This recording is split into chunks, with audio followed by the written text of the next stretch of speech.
Hey, so since the rest of the world and the news has been preoccupied with things like Trump and then the Titanic expedition, there are some things you might have missed that I think you should probably know about.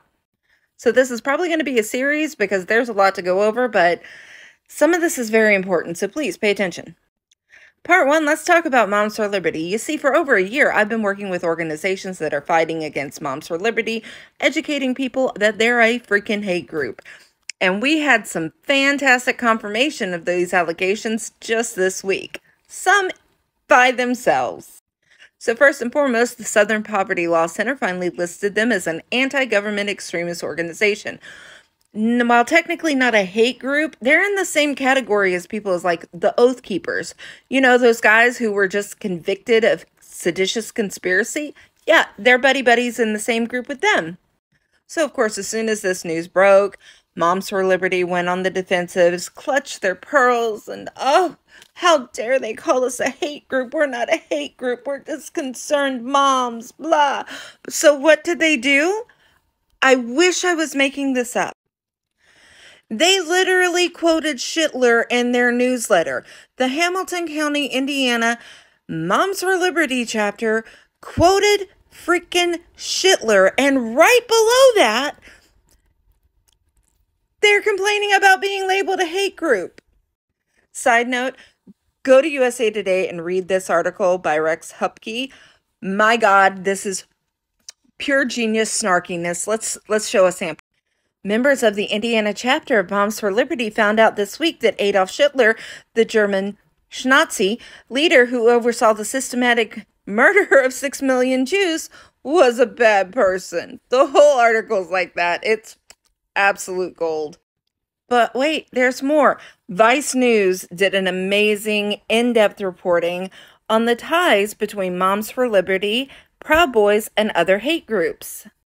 They found connections in multiple chapters to all these people.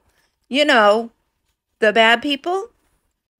So this has been a great couple of weeks confirming what we have been saying for over a year, that these are not a grassroots organization. They're an astroturf organization, meaning they are heavily funded by big corporate dollars, and they are spewing hate, and they're making changes in our local communities. They first targeted school boards, and now they're looking to higher levels. They're making policies at the state and pushing for changes at the national level. So know your enemy and know that they are a hate group.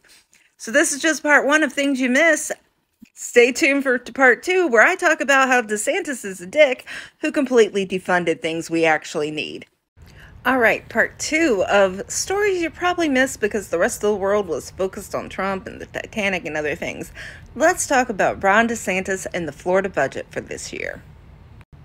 Now, you may have missed it because DeSantis decided to sign his budget basically with very little pomp and circumstance at a yacht club. And in Florida, he has the ability to do this thing called line item veto, where if there's something in the budget he doesn't like, he can just, nope, we're just going to cut that out. But when he made his little speech about the budget, he didn't really talk about what he had cut, but he did talk a lot about how horrible Joe Biden is and the outrageous federal spending, and bitched and moaned about that, except for there's one problem. You see, 30 to 40% of our budget this year is coming from federal funding.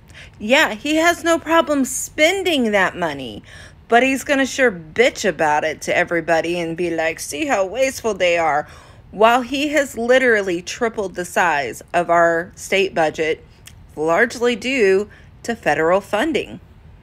So, of the $117 billion budget, he cut $500 million via his line item veto.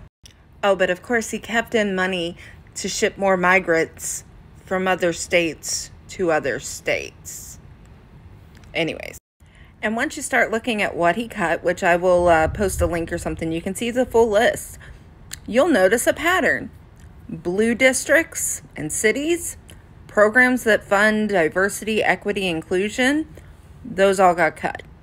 And keep in mind, these cuts were despite the fact that we had more than enough money to pay for it. We're even building up to our already rather large surplus and reserves. And he gave huge tax breaks for all sorts of things, tax holidays, all over the place. There was plenty of money. He specifically targeted these things. After the Brevard Zoo said, hey, we're not going to hold any political events here anymore because it's not a good look for us. No, they got their funding cut. And even one of his own GOP members from Sarasota, who has publicly supported Trump instead of DeSantis, all the projects for his county got cut. Imagine that. And even though he signed the law that now allows anybody to conceal carry, he cut the funding for gun violence prevention. And all sorts of other things like homeless shelters, equipment for firefighters, because, who needs that? I will put a link where you can find the whole thing, but if you just Google DeSantis budget, you'll see on his official page the whole 9-page list of what he cut. Thanks, dude.